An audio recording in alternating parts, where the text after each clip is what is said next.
Vale, pues seguimos con las herramientas. Ahora vamos a hablar de la atornilladora. Y antes que nada vamos a distinguir en tres tipos. La primera es la atornilladora simple, que es la que no tiene función de taladro. La segunda sí que tiene esa función de taladrar, que es con la que podemos hacer agujeros en las paredes. Y la tercera, que sería la atornilladora de impacto, que es para funciones ya de mucha más potencia. Antes de nada, comentar las partes de que consta esta máquina. Lógicamente el cabezal, que es el que al abrirlo podemos introducir cualquier broca o cualquier punta para atornillar. Luego tenemos esta corona de aquí, que como veis tiene una escala de números. El 1 es la que tiene un apriete más débil, hasta el último, que en este caso es el 18, que es la que tendría más potencia de apriete. Y finalmente podemos distinguir entre atornillar solamente o luego tenemos la velocidad 1 y 2. La 1 sería para atornillar y la 2 para taladrar. En el caso de cuando vayamos a hacer un agujero en metal, mejor con el 1, ¿vale? Ahora distinguiremos los tipos de taladro o de agujero que podemos hacer.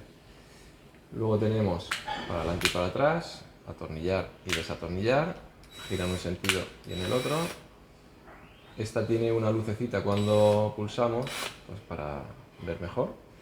Y finalmente la batería. Luego comentaremos algo sobre las baterías.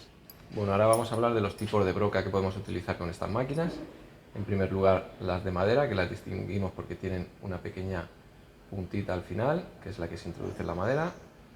Luego las de metal, que suelen ser de color oro, aunque pueden ser también de color plata, y suelen terminar en un triángulo. Y finalmente las de hormigón, ladrillo, que son para obra, tienen como una especie de cabeza. Son parecidas las de metal y las de obra, pero las podemos distinguir. Es interesante disponer de un maletín como este, en el que tenemos todo tipo de brocas de todos los tamaños y también todos los cabezales para puntas de diferentes tornillos. Con esto podemos resolver un montón de tareas. Un truco para cuando estamos ya acostumbrados a trabajar con la máquina y queremos ir más rápido. Imaginaros que tengo el cabezal cerrado y lo necesito abrir para introducir una broca de más diámetro, que ahora mismo no cabe. Pues en vez de estar haciendo así, con la mano, lo que hago es poner el botón en desatornillar, agarro el cabezal y pulso. Entonces, al pulsar, se abre. Y si cambio la dirección, se cierra, manteniendo cogido este cabezal. Esto tenéis que hacerlo con cuidado al principio. Abro, meto la broca y cuando ya la tengo metida, sujeto, le doy a atornillar y como veis ya la tengo sujeta. Para sacarla lo mismo, puedo agarrar, darle a desatornillar y ya está. Bien, vamos ya a empezar a hacer un ejemplo de una perforación y en este caso vamos a hablar de un agujero que vamos a hacer con una broca de 3 milímetros que va a ser la guía de un tornillo que vamos a instalar posteriormente. Cuando veamos las uniones hablaremos más en profundidad de esto, pero ahora adelantamos que para hacer un agujero de 3 milímetros en este caso con una broca de 3 y que queremos que haga un avellanado a la vez, ¿vale? Que es una especie de cono que se nos queda al final de la perforación para que el tornillo encaje perfectamente. Entonces lo primero que tendríamos que hacer, poner el atornillador en modo taladro, como veis ahí está el dibujito del taladro, aquí, en dirección hacia el giro hacia la derecha y en velocidad 2. Bien, vamos a realizar ahora un agujero.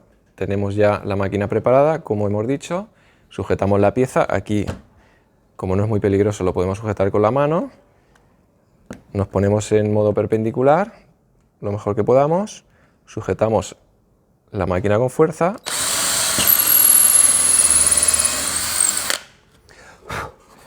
y como veis nos ha realizado un agujero con un avellanado al final.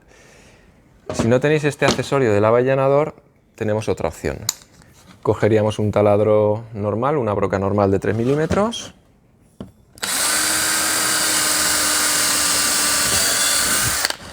Realizamos el agujero y ahora cogeríamos una broca de metal que sea de un tamaño aproximadamente del mismo diámetro que la cabeza del tornillo que vamos a meter. Imaginaros que queremos meter, por ejemplo, este tornillo, pues cojo una broca que coincida más o menos el tamaño del diámetro con el de la cabeza del tornillo. Vamos a verlo. Ponemos la broca, la situamos en el mismo agujero de antes y hacemos un pequeño agujero.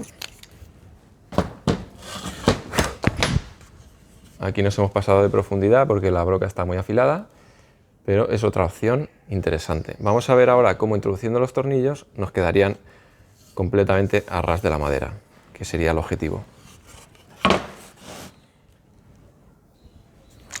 Bien, entonces ahora introducimos la cabeza correspondiente, el cabezal o punta, como lo queréis llamar, que corresponde al tornillo que vamos a introducir. Es un tornillo de cruz y si queremos comprobar que funciona, pues lo ponemos, vemos que nos gira libre, lo introducimos y aquí deberíamos poner la velocidad 1. El tornillo lo situamos, nos podemos guiar con los dedos al principio, cuidado aquí que no nos pille la mano, despacito.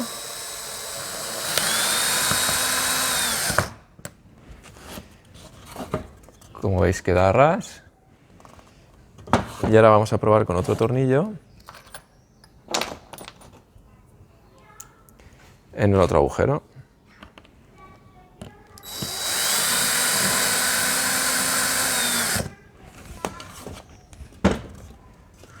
Como ves, han quedado los dos bastante bien, aunque este se nos ha quedado un poco más profundo porque nos hemos pasado con el agujero. El avellanador es más fiable porque nos va a hacer justo el cono que necesitamos. Pero bueno, en ambos casos es una cuestión de ir practicando y cogiéndole el truquillo.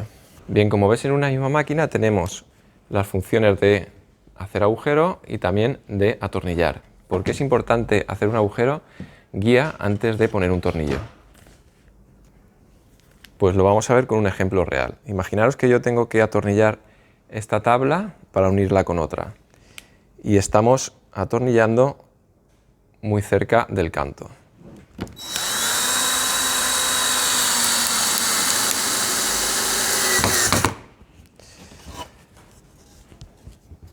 Como veis, se ha rajado y aquí estamos perdiendo funcionalidad, estamos perdiendo resistencia de la tabla.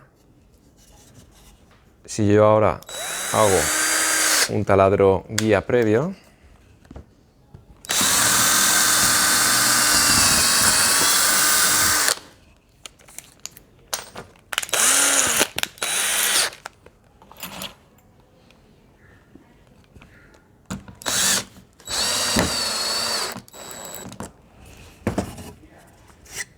no aparece absolutamente ninguna grieta, como en el otro caso. Así que esa es la parte importante de hacer un agujero previo como guía para el tornillo que situaremos posteriormente. Aquí se ve más claro todavía, se raja la madera y perdemos completamente la posibilidad de unión.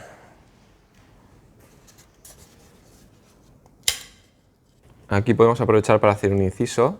La madera normalmente cuando se rompe en una línea que es paralela a la dirección de las fibras. Si yo abro esta pieza, me encuentro que veo esas fibras que son las del crecimiento del árbol, que son las uniones más débiles, las de una fibra con otra. Entonces por eso siempre una madera se nos va a romper en ese sentido y nunca en el contrario, en el perpendicular. Bien, se podría hablar mucho más de las atornilladoras, pero básicamente lo que te interesa es conocer cómo se hace un agujero en la madera, cómo se atornilla y una regla básica, la velocidad lenta para atornillar, velocidad rápida para taladrar. Bueno, una cosa muy importante a tener en cuenta es que cuando vayamos a atornillar mantengamos el eje de la atornilladora en la misma línea que el eje del tornillo. Es decir, ni así, ni así, ni así, sino en la misma línea. Si yo estoy atornillando en la misma línea, no hay problema. En cuanto me gire un poco, va a resbalar, tanto en un sentido como en otro. Y eso es perjudicial tanto para la hendidura del tornillo como para la punta. Se van desgastando y luego podemos tener un problema. Y para desatornillar exactamente lo mismo, mantener siempre el eje del tornillo y de la máquina en la misma línea. Esto nos ahorrará muchas puntas, muchos tornillos y sobre todo también mucha fuerza, porque voy a tener que hacer mucha más fuerza si estoy con el ángulo girado que en la misma línea. En el momento que veamos que resbala un poco, soltamos y nos volvemos a poner en la misma posición que estábamos al principio. Bueno, pues hasta aquí la atornilladora. Como veis, es una herramienta muy sencilla, pero que es muy útil y muy necesaria cuando sobre todo estamos haciendo ya bastante trabajo con carpintería. Así que nada, te veo en el siguiente vídeo. Un abrazo, hasta pronto.